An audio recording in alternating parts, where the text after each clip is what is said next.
குட்டிமா தமிழ் டிவி நேயர்களுக்கு வணக்கம். ஆல்ரெடி ஹாரர் ஃபிலிமில் வேலை பண்ணிட்டேன். அரண்மனை 3ல அரண்மனை 4ல. ஆனால் this time it's a little different. ஒரு புது எலிமெண்ட் இருக்குது இந்த படத்தில். தேங்க்ஸ் டு பாவிஜே sir who thought of it. எல்லாருக்கும் தெரியும் about his writing. ஆனால் இந்த படத்துக்கு அப்புறம் you'll know about his direction ability also. He's done a great job. And or pudu element that we have in this film, you'll see it in the climax. As Deepak sir said, we've used a lot of new technology or pudu technology we've used, and I think it's come out really well. Yenakku horror padam, I love to work in it, I love to act in it, and I'm hoping that people see this film and they like it too. Ganesh sir ku romba thank you sir for believing in the film, for having faith in us and for pushing this film so much. We've just spoken about the film even in Mumbai. We've promoted, so thank you to Ganesh sir for that. The cinematography is brilliant, as he's spoken about it. He's done a great job. It's not an easy thing to shoot a film like this on this scale. Jeeva Pati, ellarku theriyum, he's one of the most chilled out, fun people to work with, and I would definitely want to work with you again, Jeeva, in the future soon again. I hope this film does work for all of us. And audience ku kuda, I want to thank them for giving me so much love, especially the Tamil audience. I hope aasa padren that I do more and more Tamil films in the future. Thanks to the media also for constantly being a great support. And I promise you, Jiva, in Agatya 2 maybe we'll have a song like Achacho because he misses that in this film. That's all. Thank you so much. Agatya Wales Film International Limited உடைய மதிப்பின் மிகுந்த தயாரிப்பாளர், எங்களுடைய அன்பு சகோதரரான doctor Ishari K Ganesh அவர்களுடைய பெருமை மிகுந்த தயாரிப்பாகவும், வைடாங்கிள் மீடியா, வேம் இண்டியா, அனீஷ் அர்ஜுன் தேவ் அவருடைய இணை தயாரிப்பிலையும் ஒரு முழு திரைப்படமாக உருவாகி இன்னைக்கு அதனுடைய பத்திரிகையாளர் சந்திப்பில் உங்கள் எல்லாரையும் சந்திக்கிறதுல ரொம்ப ரொம்ப மகிழ்ச்சி. வந்து ஜனரஞ்சகமாக சொல்லணும். அப்படி ஜனரஞ்சகமாக சொல்லணும்னா இதுக்கு ஒரு பெரிய டெக்னிக்கலான ஒரு தொழில்நுட்ப ரீதியான ஒரு பெரிய சப்போர்ட், ஒரு ஆதரவு தேவைப்பட்டுச்சு. ஒரு பெரிய ஒரு காலகட்டத்தை காட்ட வேண்டிய ஒரு கதைக்களமும் ஏற்பட்டுச்சு. ஸோ அந்த கதைக்களத்துக்காக ஏற்பட்ட தேடல், இதெல்லாம் முடிச்சு ஸ்கிரிப்டாக எழுதுனதுக்கப்புறம் இதை தயாரிப்பதற்கு ஒரு மிகப்பெரிய பொருட்செலவு தேவைப்பட்டது. ஒரு பெரிய தயாரிப்பு நிறுவனம் ரொம்ப மனமு வந்து பிசினஸ் எல்லாம் தாண்டி அதை எடை போடாமல் இந்த திரைப்படத்தை கண்டென்ட்டுக்காக செய்ய முன்வந்தா மட்டும்தான் இந்த திரைப்படம் வந்து வெள்ளித்திரைக்கு வரும் அப்படிங்கிற ஒரு சூழ்நிலையில நிறைய பேர் நாங்கள் அப்ரோச் பண்ணோம். அப்ப இருந்து என் கூட தீபக் என்னோட கூடவே இருக்காரு, கேமராமேன், இந்த படத்தோட டிஓபி. ஸோ 2 பேரும் சேர்ந்து நிறைய தேடல்கள். அந்த சமயத்தில் தான் எனக்கு ஜீவா சாருடைய அறிமுகம் கிடைச்சது. ஸோ அவரோட நான் நிறைய படங்கள், பாடல் எழுதுகிற படங்களாகட்டும் அல்லது வந்து அவருடைய களத்தில் சந்திப்போம்ல ஒரு சின்ன ஒரு ரோல் பண்ணேன், ஒரு கெஸ்ட் அப்பியரன்ஸு.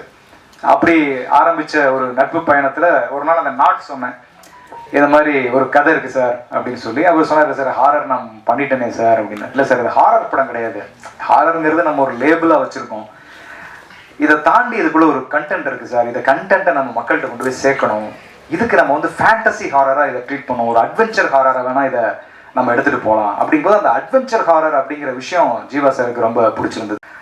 நம்ம வந்து ஒரு மயில் தோகை கேட்டால் ஒரு மயிலை கொண்டு வந்து நிறுத்துவார், அதுதான் அவருடைய ஒரு பெரிய பண்பு. அவர் வந்து அந்த சினிமா மேலே வச்சிருக்கிற அந்த பேஷன், அந்த நேசம், அந்த காதல், இதெல்லாம் பார்த்து அவரை நான் ரொம்ப வியந்திருக்கேன். இதை பாராட்டி எனக்கு அடுத்த படம் கொடுப்பாரு அப்படிங்கிறதுக்காக நான் பாராட்டி பேசுறதே இல்லை.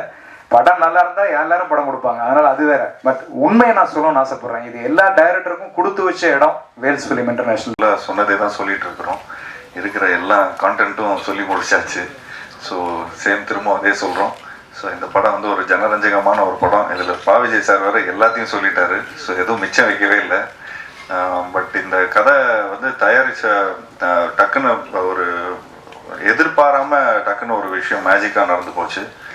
ஃபஸ்ட்டு எனக்கு பாவிஜய் சார் இந்த கதையை சொல்லும்போது நான் சொன்னேன், சார் ஏற்கனவே சொன்ன மாதிரி நான் ஒரு சங்கிலி பொங்கலின்னு ஒரு படம் பண்ணிட்டேன்.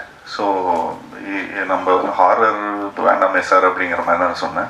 சும்மா ஒரு வாட்டி கதையை கேளுங்க சார் அப்படின்னு சொன்னாங்க. கதையை கேட்டேன். கதையை கேட்டவுடனே ஹாரர் வந்து ஒரு ஒரு ஒரு கருவி தான் இது. வந்து ஒரு சும்மா ஒரு ஸ்டோரி டெல்லிங்கான ஒரு இன்ட்ரெஸ்டிங்கான ஒரு மேட்டர் தான்.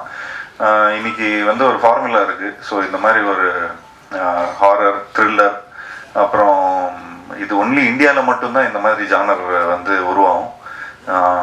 இப்போது வெளிநாட்டிலலாம் பார்த்தீங்கன்னா ஹாரர் தனியாக இருக்கும், ஒரு ரொமான்டிக் ஃபிலிம் தனியாக இருக்கும். ஸோ ஜானர் பேஸில் இருக்கும். பட் இந்த ஃபிலிம் இந்த இந்த மாதிரி ஒரு ஆடியன்ஸ்க்கு வந்து நம்ம எல்லா விதமான ஜானர்ஸ் கொடுக்கணுன்னா இந்த மாதிரி ஒரு மிக்சட் ஜானராக வந்து பாவிஜய் சார் வந்து ஒர்க் பண்ணியிருக்காரு. அது ஏற்கனவே அது வந்து ஒரு டெம்ப்ளேட் ஃபார்முலா தான். அந்த ஃபார்முலா வந்து சாதாரணமாக அந்த காஞ்சனா டைம்லேருந்து இப்போ வரைக்கும் ரொம்ப அழகாக ஒர்க் அவுட் ஆகிட்டு வந்துட்டுருக்கு. பட் இதில் என்னென்னா இதில் வந்து ஒரு மெசேஜ் இருக்குது, ஒரு நல்ல ஒரு மெசேஜ். அந்த மெசேஜ் என்னன்னு பார்த்துட்டிங்கன்னா அது படம் பார்த்தா தான் தெரியும். ஸோ அது ஒவ்வொரு வாட்டியும் அவர் வந்து சொல்கிறார், அதை சொல்லாதீங்கன்னு தான் சொல்கிறாரு. பட் அது ஒரு நல்ல உன்னதமான ஒரு மெசேஜ் இருக்குது அதில். அண்ட் ஸ்பெஷலி இந்த கொரோனாக்கு அப்புறம்லாம் வந்து நம்ம நாங்கள் அந்த டைமில் தான் இந்த விஷயம்லாம் பேசிகிட்டு இருந்தோம். ஸோ அப்போது இது மக்களுக்கு போய் சேர்ந்துச்சுன்னா ரொம்ப நல்லாயிருக்கும். ஸோ அதுக்கு வந்து ஒரு ஸ்டோரி டெல்லிங் பேட்டர்ன் இருக்குது. அந்த பேட்டர்ன் வந்து இந்த மாதிரி ஹாரர், த்ரில்லர், காமெடி, அப்புறம் அனிமேஷன், ஃபேண்டசி, ஆக்ஷன், ஸோ இது எல்லாத்தையும் கலந்து எல்லா தரப்புல இருக்கிற ஆடியன்ஸ்க்கு போய் ரீச் ஆகிற மாதிரி. மெயினாக நான் இந்த கதையை ஏன் ஒத்துக்கிட்டேன்னா கிட்ஸ் மத்தியில் போய் இந்த படம் வந்து போய் சேரும். அண்ட் அதே மாதிரி கிட்ஸுக்கு ரொம்ப ரொம்ப பிடிக்கும். பார்க்கலான்னு சொல்லி கிட்டத்தட்ட ஒரு வருஷமாக நான் வந்து வெயிட் பண்ணிட்டு இருக்கேன் அந்த சீக்வன்ஸை பார்க்கறதுக்கு. பட் கடைசியில் இப்போது லாஸ்ட் ஒரு 1 மந்த் முன்னாடி தான் அந்த சீக்வன்ஸை பார்த்து உண்மையிலேயே ரொம்ப நல்லா, அதாவது இந்த நிறைய எஃபர்ட்ஸ் எடுத்திருக்காரு படம் ஃபுல்லாகவே. அவ்வளோ யானை இருக்கும், அது இருக்கும், செட்ஸ் நிறையா இருக்கும். ஸோ அதெல்லாம் தாண்டி இதெல்லாம் இவ்வளோ பேக்கேஜெலாம் தாண்டி இந்த மாதிரி ஒரு கிளைமேக்ஸை வந்து பார்க்கும்போது ஒரு நல்ல நிறைவு இருக்கும், நல்ல ஒரு பிரம்மாண்டம் இருக்குது. இந்த சாங் வந்து அகத்தியா பார்ட் 2ல் பண்ணுறாங்கன்னு சொல்லியிருந்தாங்க. நான் ஃபுல்லாக கேட்டுகிட்டே இருந்தேன். சார் எனக்கு என்ன சார் இந்த படத்தில் வந்து லாஸ்ட்டாக ஒரு சாங் பண்ணலாமே சார், ஒரு அச்சச்சோ மாதிரி ஒரு சூப்பர் சாங் பண்ணலாமே ரொம்ப ஃபீல் பண்ணேன். பட் பாவிஜய் சார் ஒத்துக்கவே இல்லை. வேணாம் சார், இது ஃபீலே வேறு சார், படத்தில் வந்து எண்ட் பண்ணும்போது வேறு ஒரு நாவல்ட்டியாக நம்ம ஒரு விஷயத்த சொல்கிறோம். ஸோ அந்த மாதிரி இதில் வேணால் நம்ம அகத்தியாக பாட்டில் வச்சுக்கலாம் சார் அப்படிங்கிற மாதிரி சொன்னார். So thanks Raashi, thanks for being such a sport and thank you so much for accepting this film. And மேலும் தேங்க்யூ மீடியா நண்பர்களுக்கும். இந்த படத்தை நல்லபடியாக போய் சப்போர்ட் பண்ணுங்கள். மீடியா நண்பர்கள் அவங்க வீட்டில் இருக்கிற குட்டி நண்பர்களை போய் வீட்டில் காட்டுங்க. நிச்சயமாக அவங்க வந்து நிச்சயமாக இந்த படத்தை பார்த்து ரொம்ப நல்லா என்ஜாய் பண்ணுவாங்க. அண்ட் இது பேசிக்காகவே ரொம்ப கிட்ஸை வந்து மைண்டில் வச்சு தான் நாங்கள் பண்ணியிருக்கிறோம். ஸோ ஒரு நல்ல ஒரு யூ ஃபிலிமா சார் இது? யூஏயா PG-13. ஸோ PG-13 வந்து சேஃப். ஸோ இது எல்லாருக்கும் பிடிக்கிற மாதிரி ஒரு படமாக இருக்கும்.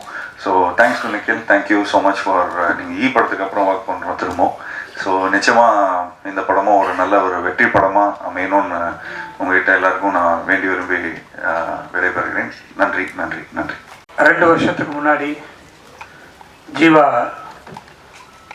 விஜய் அவர்களையும் பதி அவர்களையும் கூட்டிகிட்டு வீட்டுக்கு வந்திருந்தார். அது சும்மா அப்படி பேசிகிட்டு இருக்கும்போது இந்த மாதிரி ஒரு படம் இருக்குது. அப்போ படத்துக்கு பேர் வைக்கல, படத்துக்கு பேர் நிறைய இருந்தது. கடைசியாக அகத்தியா அப்படின்ற ஒரு டைட்டிலுக்கு வந்தோம். அது ஏன்னா படத்தில் வந்து ஹீரோ ஜீவாவுடைய பேர் அகத்தியன், அதனால் அகத்தியான்னு படத்துக்கு பேர் வந்துச்சு. ஸோ வந்து கதை சொன்னாங்க, ரொம்ப பிடிச்சிருந்தது. உடனே போகலான்னு சொன்னோம்.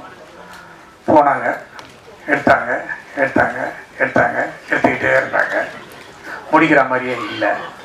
அப்புறம் கூப்பிட்டு கேட்டதுக்கு சார் முடிச்சிட்டோம் அப்படின்னு சொன்னாங்க. அதுக்கப்புறம் எப்போ பார்க்கலாம் அப்படின்னாக்கா சிஜி கிட்டத்தட்ட ஒரு 14 பேர்கிட்ட சிஜி கொடுத்துருக்கோம். 1.5 மணி நேரம் இந்த படத்தில் சிஜி மட்டுமே. ஸோ அது நடந்துக்கிட்டே இருந்தது.